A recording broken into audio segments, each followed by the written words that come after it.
Que Chaves e Chapolin estrearam no Brasil em 84, acredito que todo mundo já esteja cucalizinha de saber, não é mesmo? Sim. Mas para aquela galera que é um pouco jovem ainda, fica aquela pergunta no ar. Como era a nossa tão amada pátria Brasil naquela época? Não sei! Bora fazer uma viagem no tempo para ver como as coisas rolavam por aqui em 84 e em qual contexto Chaves desembarcou no Brasil? Então prepare-se para enfeitar os índios e vem com a gente! Quase 500 anos após os portugueses enfeitarem os índios... Esse bordão ficou muito bom, fala sério. Isso daqui, como que a gente não lembrou antes? Chaves e Chapolin surgiram no Brasil. O que fizeram os portugueses logo que puseram os pés no território brasileiro? Tiveram que enfeitar os índios. Para ser um pouco mais específico, no dia 24 de agosto de 84, Chaves aparecia pela primeira vez no programa TV Pau, que até então também era uma novidade no SBT que tinha estreado em 84 mesmo. E eu sei, já falei bastante sobre essa fase de chegada de Chaves no Brasil, algumas datas, como as coisas funcionaram, quais programas passou, quais horários e tal. Tem link aqui no card, a gente vai deixar conteúdos específicos, mas nunca é demais dar essa relembrada para a galera que tá chegando agora. Ai, que gentileza da sua parte! Tá, mas vamos ao que interessa. Como estava o Brasil naquele momento? O presidente era o João Figueiredo, ainda rolava o regime militar, e pelas ruas, o pessoal não falava de outra coisa que não fosse o movimento Diretas Já. E se você faltou nessa aula de botânica e aritmética, esse movimento popular e político lutava pela aprovação da emenda constitucional que daria ao povo, novamente, o direito ao voto para a escolha do próximo presidente. Mesmo com forte apelo popular e da mídia, no dia 25 de abril de 84, a votação aconteceu no Congresso, mas por falta do número mínimo para aprovação, a emenda não foi aceita.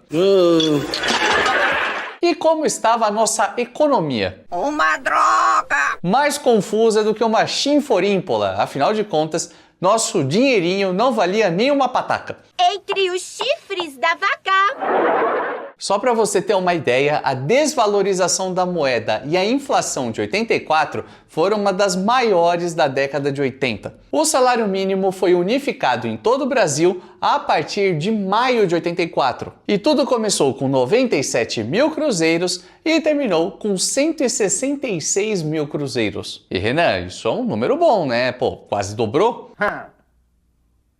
Não! Mesmo com o salário aumentando, o poder aquisitivo diminuiu bastante aquele ano. Como disse? Isso é a tal da inflação, que eu não sou nenhum perito na matéria, por isso também já fizemos vídeo a respeito das moedas de Chaves, quanto valiam as coisas e tudo mais. Vou deixar link no card. A gente convidou o William do Dinheiro com Você, que ajudou bastante nessa pesquisa, mas vou tentar explicar um pouquinho dentro da minha ignorância. Por exemplo, você ganha 100 mancos e o quilo da carne custa 20 mancos. E aí, do nada, o seu salário passa a ser 200 mancos.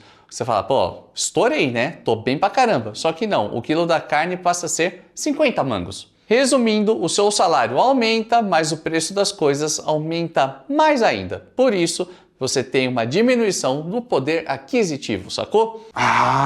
Será que isso também foi culpa dos energéticos? Bem, pode ser que sim ou que não, mas o mais provável é quem sabe. Próximo tópico. E nos esportes, como estávamos? 1984 foi ano de Olimpíada, que dessa vez aconteceu lá nos Estados Unidos, em Los Angeles. Os Jogos Olímpicos começaram em 28 de julho e terminaram em 12 de agosto daquele ano. E o Brasil teve a sua melhor participação em Olimpíadas até então, trazendo para casa nada mais nada menos do que 8 medalhas. Um pouquinho? Foi uma medalha de ouro, 5 de prata e 2 de bronze. O nosso ouro foi conquistado pelo atleta Joaquim Cruz na corrida de 800 metros rasos. Na Fórmula 1, um jovem piloto que você já deve ter ouvido falar, chamado Ayrton Senna, estreava pela modesta equipe Toleman. Mas e no futebol? Você sabe quem foi o campeão brasileiro em 84? Eu não estou falando nem do Corinthians nem do Flamengo, Godires. Foi o Fluminense, que venceu o Vasco na final por 1-0 no Maracanã,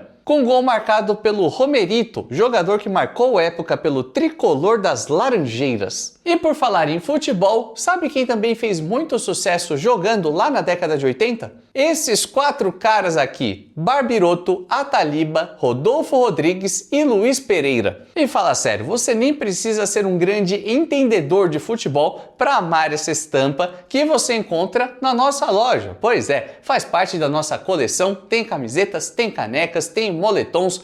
Tudo bem que agora já está fazendo bastante calor, mas tem moletom lá, não precisa se preocupar, você pode comprar mesmo assim. Vai que você quer garantir para o ano que vem, tá tudo certo. Eu vou deixar o link da loja da vizinhança na tela, no comentário fixado, na descrição, em todo lugar para você não ter desculpa. Acabando o vídeo, partiu loja da vizinhança, hein? Claro que sim, com muito prazer, obrigado. Mas agora vamos ver o que rolava na TV para criançada, além de Chavinho, no ano de 84. O que será que os pequenos encontrariam quando pegassem o controle remoto da TV e começassem a zapear os canais? Zapear é um termo velho, hein? Isso aqui tá ficando em desuso. Mas naquela época era o contrário. Uma coisa é certa, você só teria acesso à TV com controle remoto se estivesse na casa dos Pires Cavalcante ou se você fosse um Lopes Gabiroba. Para a grande maioria das pessoas, tinha que levantar do sofá e girar o botão seletor. Desenhos. Um filme de terror. Desenhos. Terror. Desenhos. Terror. Desenhos. E você pegou a TV dessa época? Você ficou lá girando o botão seletor tão falado pelos nossos pais e avós? Ó, como eu sou dos anos 90, eu não peguei essa época.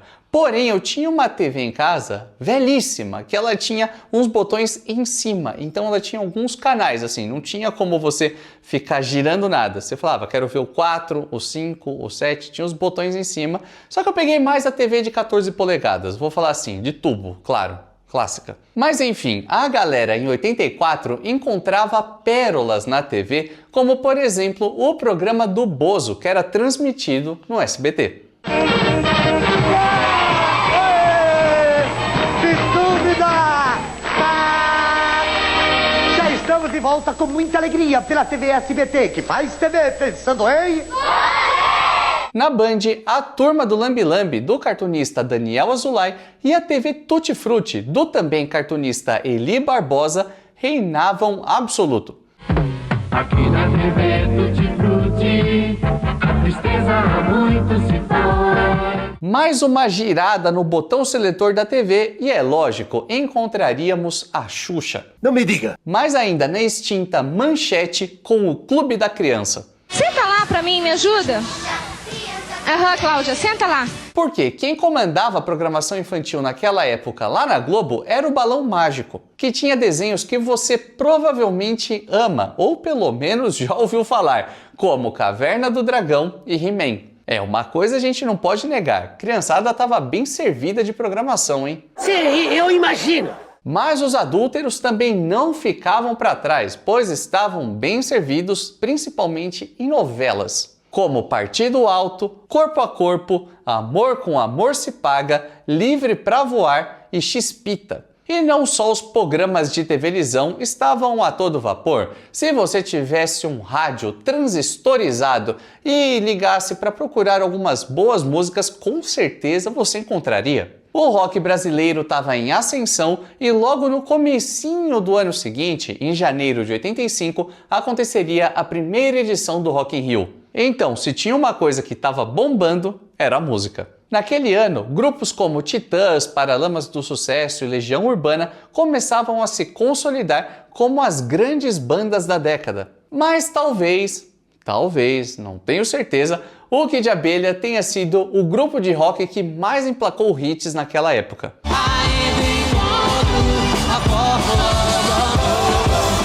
Já deu para perceber que, em 84, nem só das velhas viviam as pessoas daquele tempo. Muito pelo contrário, muita coisa nova e boa surgiu naquele período. Como se chama isso que tá tocando? Violão. Quero dizer a canção, burro.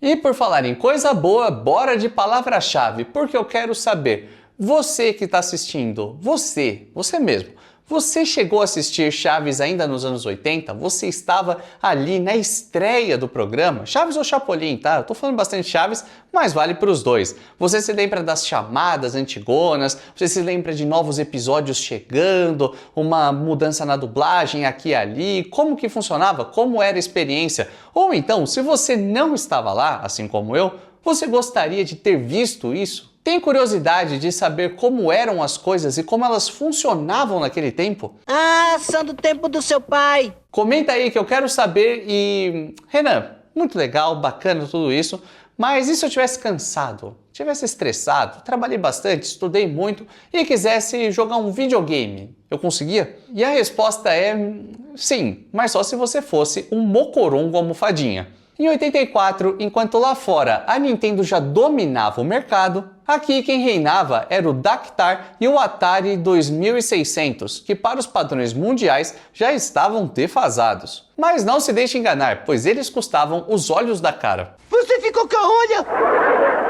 Aqui no Brasil, se quisesse chegar perto de um jogo eletrônico, as crianças, adolescentes e até mesmo os adúlteros provavelmente pegariam algumas moedinhas e iriam até o fliperama mais próximo. Ou então apenas ficavam de bobeira brincando na rua mesmo, pois assim como a gente vê em Chaves, as crianças naquela época jogavam bola, brincavam de amarelinha rabiscando o chão, eram outros tempos.